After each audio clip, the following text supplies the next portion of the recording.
Kas ir aprites ekonomika un kā šos principus ieviest praksē? Kā veidot ilgtspējīgu nākotni, vienlaikus ietaupot resursus un naudu? Kopā meklēsim atbildes tam, kā kļūt zaļākiem, nekaitējot planētai un paši sev. To mēs noskaidrosim jaunākajā Soli priekšā epizodē. Čau, mīļie skatītāji! Šodien esmu nonācis ārkārtīgi interesantā un nozīmīgā vietā. Kas šī ir pa vietu? Tūlīt noskaidrosim. Čau! Čau! Nu, pastāst, kas šī ir pa vietu un kur es esmu īsti nonācis? Jā, mēs esam Liepājas rasts, iespējams viens no zaļākajiem uzņēmumiem Dienvidkurzemes reģionā. Un tas, ko mēs šeit darām, apsaimniekojam atkritumus un cenšamies atrast lietām otro dzīvi. Labi, un es skatos, ka te ir ārkārtīgi interesants dažādas mājiņas, un te ir velozona un krāmu kambaris. Kur mēs šobrīd ejam? Mēs tagad dodamies uz krāmu kambari, bet jā, grāmatas skapis ir daļa no krāmu kambara. Tā ir vieta, kur cilvēki var atstāt sev nevajadzīgas grāmatas vai arī atrast kādas citas grāmatas, ko paši vēlās palasīt. Nu, aizējām paskatīties, man ļoti interesē, kādas tieši mantas, jeb krāmi atrodas šeit. Un īstenībā ļoti smuks tāds grafiti, un jūs tā kārtīgi pacentušies. Jā, mums ir piesaistītie mākslinieki. Wow, tur jau ir šķīvi, trauki un viss kaut kas. Varam iet? Wow, wow. Tad šis ir tas krāmu kambarīts, vai ne? Man ļoti interesē, kā šis viss tika izveidots un kurš to izveidoja. Tātad šī bija Liepājas rasta darbinieku iniciatīva, jo mēs redzējām, kā darbinieki to, ka šeit tiek izmestas dažādas interesantas, labas lietas, kas patiesībā tiešām ir vēl labas, lietojamas, un tām nevajadzētu tikt apglabātām atkritumu kalnā vai kā citādi iznīcinātām. Tāpēc, jā, darbinieki izveidoja šo krāmu kambari, kas ir veids, kā mēs veicinām aprits ekonomika, lietas tiek izmantotas atkārtoti. Nu, ja tā parēķina, sanāk apmēram 2000 priekšmetu gadā šeit apgrožās. Tas ir diezgan daudz, jā. Tas ir diezgan daudz, varbūt pat šogad būs vēl vairāk. Un paskaties, kādas lietas, lieli zaķi un paskaties krūzītes. Bet starp citu, zinot to, ka es braukšu pie jums, arī es esmu vienu lietiņu paņēmis, līdz aizskriešu viņai pakaļ. Labi. Sarunāt, jā? Mana strelnieka krūzīte. Man mājās tāds ir vairāks, tāpēc es vienu atļaušos te atstāt. Varbūt kādam strelniekam būs noderīgi. Tad šobrīd mēs atrodamies uz tādu ļoti īpašu kalnu. Paskaties, wow, kas par skatu. Ar ko šis kalns ir īpašs un kā tas ir radies? Varbūt var pastāstīt. Tātad, jā, šobrīd atrodamies Dienvidkurzemes atkrituma poligonā Ķīvīts. Kalns, jā, tad ir īpašs, jo tas ir atkrituma kalns, speciāli izbūvēts. Ir apmēram veidots 20 gadu garumā, tātad no Liepājas, no reģiona. Šeit ir novietot atkritumi. Jā, kalna augstums apmēram ir 45 metri no jūras līmeņa, tā kā grobiņi nedaudz ir augstāk, tātad te ir kaut kādi 25 metri no zemes, 30 metri. Un tad, principā, šeit tiek vesti dažādi atkritumi, jā? Un kas notiek? Te, protams, ir arī tāda smaciņa jūtama gaisā. Kas notiek ar tiem atkritumiem šeit uz tā kalna? Jā, tātad kalns ir īpaši tādā ziņā, kad ir izbūvēta gan gāzes savākšanas sistēma, gan notekūdeņu savākšanas sistēma, tāpēc, ka tie notekūdeņi, kas izdalās no atkritumiem un lietas ietekmē, ir ļoti piesārņoti. Un tātad apakšā kalnam ir izbūvēta speciāla tāda savākšanas sistēma, teiksim tā vanna, lai nenonāk tie notekūdeņi gruntsūdeņos. Tie netīri ūdeņi tiek attīrīti speciālās iekārtās, tas ir viens. Un otrs ir gāzes savākšanas sistēma. Tātad pa 20 gadiem te zem mums kalnā ir izbūvēts cauruļu sistēma, kas ir... Šeit, jā? Jā, mums apakšā krusta šķērs ir tātad cauruļu sistēma. Aptuveni varētu būt kaut kādi 8 km garumā. Ap 100 pāri pieslēgumiem, tādas, teiksim, tāda grāvīša, kuros ir ievietotas caurules, atkal sabērta atkrituma pāri, un tādas slānis te ir saudzēts.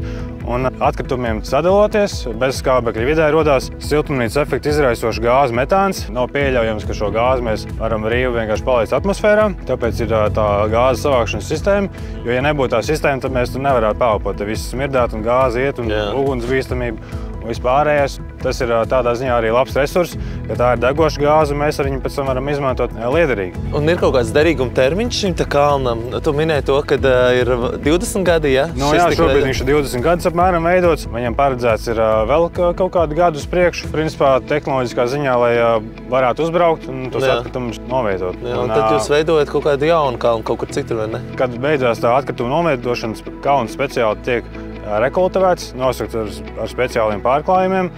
Tātad, lai nelīst tie ūdeņi cauri, neveidojas piesārņojošie notekūdeņi un lai gāze neiet atmosfērā. Nu, super, paldies tev, man tap skaidrāks. Jā.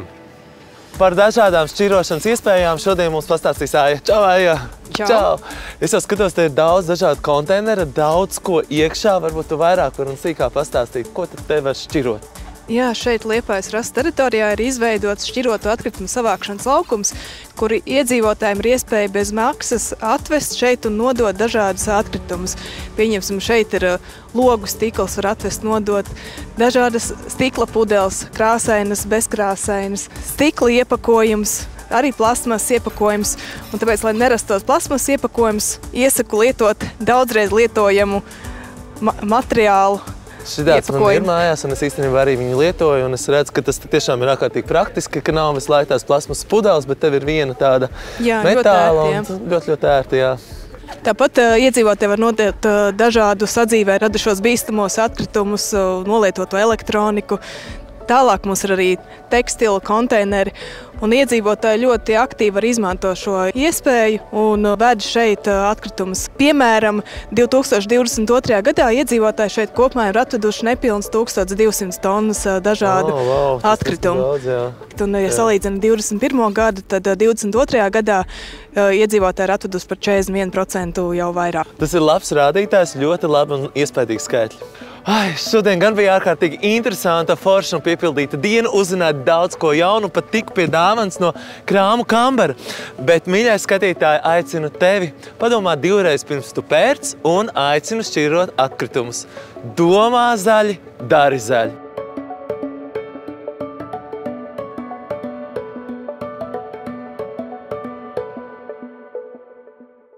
Gatavo zaļi sadarbībā ar Krodziņu pie brāļa. Sveiks, Kaspar! Prieks jau redzēt pēc sevis. Čau, prieks te būt. Pagatavosim kaut ko ļoti garšīgu, kārtē reizi zaļu svaigu, bet līdz tam es tev iedošu vienu uzdevumiņu. Atminēt, kas šai kastē stāv pa priekšmetiem iekšā. Mēģini likt roku iekšā un minēt. Šī ir spiedīte. Kaut kāda citrona spiedīte vai kaut kas līdzīgs, jā? Pareizi. Ir. Okay. Kas tas ir? Tas ir reāli kaut kāds priekšmets, kur mēs izmantosim, jā? Jā, tieši tā. Pats. Es nezinu, man nav nejausmas, kas tāds ir. Kaut kāds vāciņš. Ir vāciņš, jā, bet kam?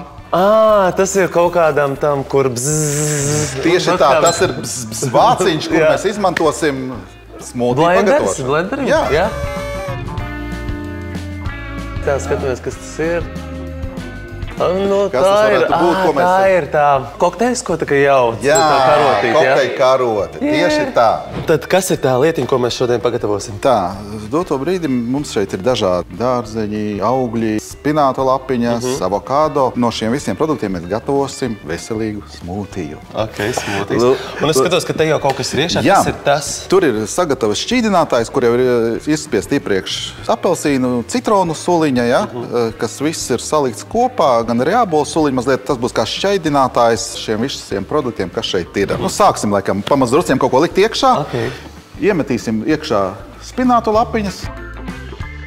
Varam paņemt, sagriezt, piemēram, ābolu 6 daļiņās.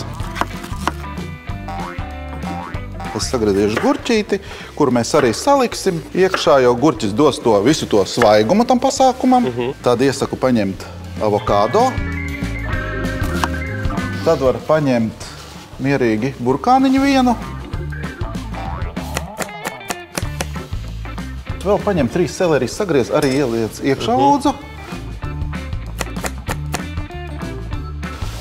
Un es skatos, ir dzērvenīts, tās mēs arī? Dzērvenīts arī uzreiz ieliksim iekšā.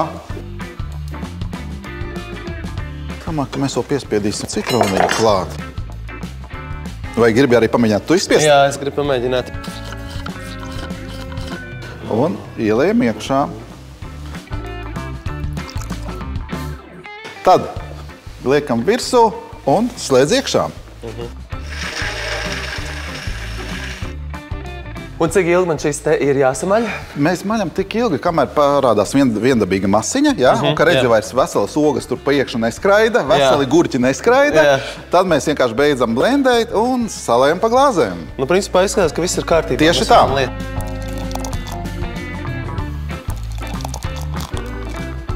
Tā, un tagad mēs šos visus abus kokteilišus izdekorēsim ar vardītēm. Šīs ir marcipānu vardītes. Wow. Liekam uz māliņu, aizliekam vienu māliņu, lai viņas stāv.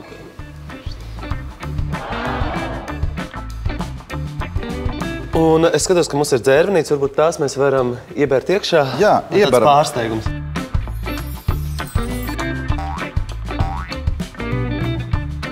Nu, ko, man pienāca laiks pagaršot, nu tad uz veselību.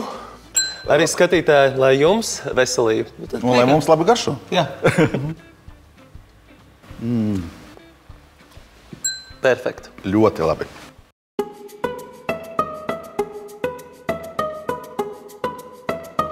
Čau, draugi! Šodien ciemošos veterināru medicīnas fakultātei. Būs ļoti interesanti, tāpēc sekojiet man. Aiziet!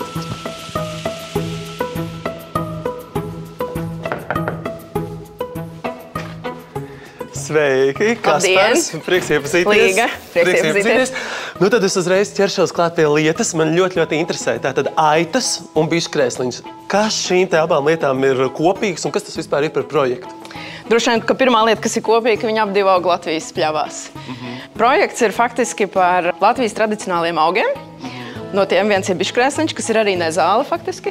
Un mēs gribam izpētīt, vai mēs varam šo te augu izmantot aitām kā tādu profilaktisku līdzekli pret parazītiem, kas ir faktiski ļoti liela problēma lauksaimniecībā, īpaši aitām. Un tad tas arī ir šī projekta galvenais mērķis, vai ir varbūt tam citi kaut kādi vēl mērķi? Jā, nu mērķis ir tas, ka mēs iegūstam veselīgus dzīvniekus. Mēs iegūstam dzīvniekus, kuriem mēs mazāk lietojam sintētiskos, jeb tādus ķīmiskos pretparastāros līdzekļus. Tas ir noteikti izdevīgi lauksaimniekam, jo viņam ir mazāk zaudējumi, veselākas aitas, labāka produkcija, ko mēs iegūstam no tā dzīvnieka. Līga, kur norisinās šie pētījumi? Mēs atrodamies Veterināru medicīnas fakultātē, un šis pētījums notiek faktiski Klīniskajā institūtā sadarbībā gan ar Preklīnisko institūtu, gan arī ar Pārtikas un vides higienas institūtu. Pati šī pētījuma eksperimentālā daļa notiek šeit pat arī eksperimentālo dzīvnieku centrā. Un man būs iespēja arī apskatīt? Paskatīsimies parazītus vispirms. Oho, labi. Nu, varbūt arī kādu aitiņu redzēsim. Ļoti nevar sagaidīt. Dodamies? Dodamies. Ejam.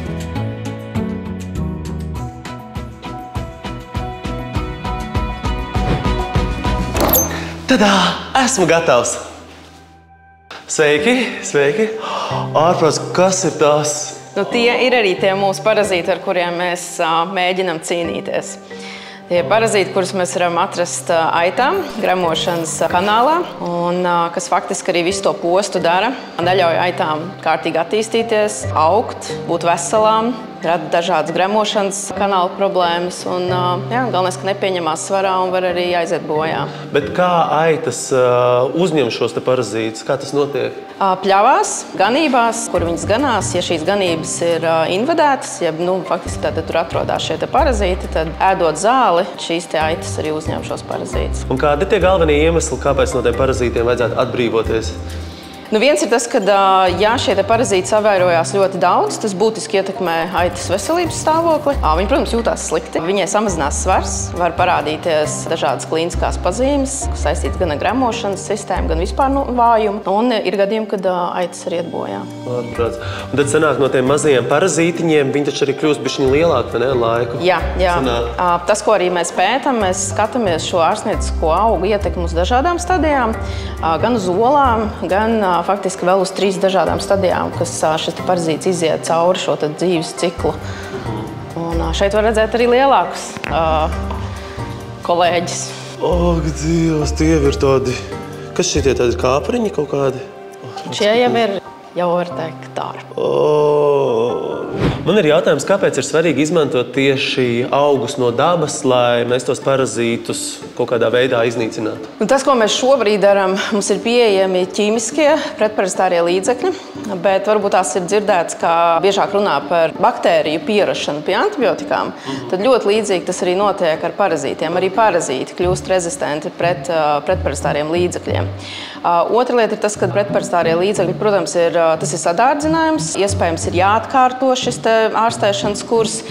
Tas viss ietekmē lauksaimniekam, cik ātri viņš var šo produkciju tālāk nodot pārtikas pārstrādei. Tāpēc tas mērķis ir, kad ar šiem dabas produktiem mēs varētu profilaktēt, lai dzīvnieki nesaslimst ar tik ļoti tādu smagu šo parazītu invāziju. Līdz ar to tas varētu atrisināt to, ka mēs mazāk lietotu ķīmiskos līdzekļus, resursus un iegūt no dabas tādu līdzekli, kas vienkārši palīdzētu šiem lauksaimniekiem, lai gan dzīvnieks būtu aizsargāts pret šiem parazītiem, gan arī tas, ka šīs vielas, ko uzņem, būtu dabai zināmas, veselīgākas, iespējams arī lētāk izmaksātu. Kā jūs izlēmāt tieši par labu biškrēsliņam no visiem dabā atrodamajiem augiem? Kāpēc tieši to?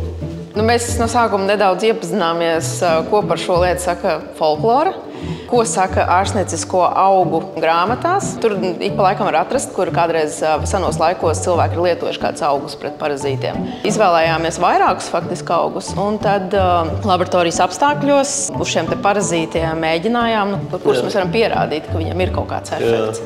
Jo lielai daļai augu trūkst šo zinātnisko pētījumu, vai tiešām tas augs ir pret parazītiem, vai pret sliktu dušu, vai pret kaut ko citu. Un tad mēs ņēmām vairākus augus un tad lēnām atlasījām. Wow, interesanti tiešām. Tad es beidzot gribu iepazīties ar tām aitām. Dodamies? Ejam. Kāds ir tas ideālais projekta mērķis, kuru jūs vēlaties sasniegt? Mēs ļoti ceram, ka mums izdosies pierādīt un parādīt, ka mēs no Latvijā tradicionāli augošiem augiem, kas mūsu senčiem arī ir bijuši jau pazīstami, varam izstrādāt līdzekli, ar kuru mēs varam profilaktēt šīs parazītu invāzijas, novērst smagas saslimšanas, tādā veidā padarot šos jērus un aitas laimīgākus, veselākus un palīdzēt arī lauksaimniekam daudz ekonomiskāk strādāt un strādāt vairāk bioloģiski. Mēs ļoti arī ceram, ka tas būs ļoti liels iegūms tieši bioloģiskajām lauksaimniecības uzņēmumiem.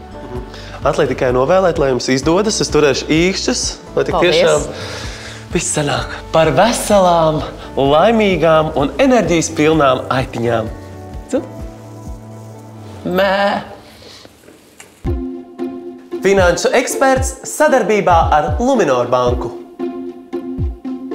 Aprits ekonomika ir jāuztver kā iespēju uzlabot uzņēmumu produktivitāti, kā arī spērt soļus pretī ilgspējīgākai attīstībai. No finanšu iestāžu puses mēs aprits ekonomiku redzam kā iespēju mazināt riskus, kas ir saistīti ar piegādes ķēžu pārtraukumiem ārkārtas situāciju gadījumā, kā arī iespēju dažādot uzņēmuma ienākuma avotus.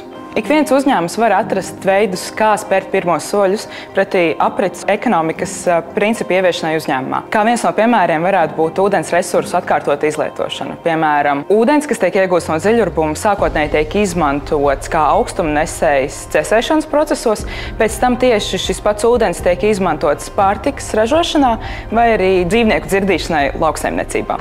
Aprits ekonomikas principus uzņēmumi var ieviest arī izmainot produkta dizainu vai arī labojot uzņēmumam iekārtas vai mēbeles, kaut nedaudz paildzinot to lietošanas laiku. Mēs novērojam arī jaunu uzņēmumus un sociālos uzņēmumus, kuri vēlas tieši iesaistīties aprits ekonomikas veicināšanā. Vai labojot un uzlabojot šķietam neslabojamas lietas, vai arī radot jaunus produktus no materiāliem, kas kādam citam uzņēmumam var būt atkritumi. Eiropas Savienība ir noteikusi vairākas prioritārās jomas, kurās ir nepieciešama aprits ekonomikas principu ieviešana.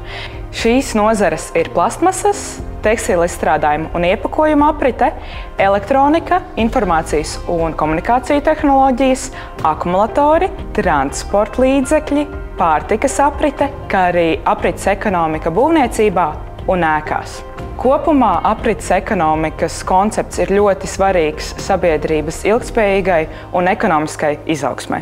Mēs apzināmies, cik svarīgi ir ieviest tādu ekonomikas modeli, kas veicinātu produktu atkārtoti apriti, saudzētu resursu izmantošanu un ļautu spērt soļus pretī ilgspējīgai attīstībai. Ik viens aprits ekonomikas princips, kas tiek ieviests, ir jau kā solis pretī zaļākai un ilgspējīgākai ekonomikai. All you need, all you need, all you need. All you need, all you need, all you need. All you need, all you need, all you need, all you need is a phone. All you need, all you need, all you need, all you need is a phone. Maksājuma termināls tavam biznesam tagad pieejams arī telefonā. Saņem maksājumus no klientiem bez papildu maksas līdz gada beigām. Uzzini vairāk Luminor LV. Luminor.